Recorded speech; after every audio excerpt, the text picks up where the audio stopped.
तर हा एक 28 वर्षाचा तरुण आहे ज्याच्याशी माझं आज बोलणं झालेलं आहे. तो एक चांगल्या प्रकारच्या नोकरीवरती आहे, एक प्रोफेशनल जॉब करतो. फक्त त्याला पॉर्न ॲडिक्शन आहे.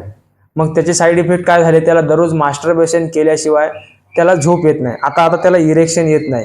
जास्त वीर्यस्राव झाल्यामुळे त्याला कोणत्याही कामामध्ये जोश, उत्साह वाटत नाही. जास्त वीर्यस्राव झाल्यामुळं काय होतं, आपल्या मेंदूला आवश्यक असलेले जे पोषक तत्व असतात ते मिळत नाही. त्यामुळे मेंदूची चिडचिड होते, कारण की त्या ठिकाणी आवश्यक ते पोषक तत्व नसल्यावर मेंदूला तर परफॉर्मन्स करायचाच असतो.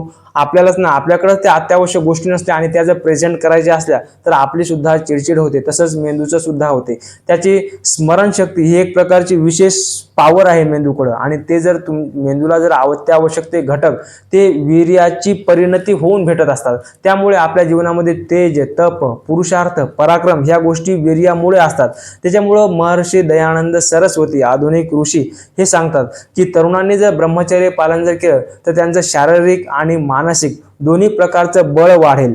त्याच्यामुळे त्यांच्यामध्ये तेज वाढेल आणि ते प्रत्येक क्षेत्रामध्ये अग्रेसर होतील आणि भारत हा विश्वगुरू होईल.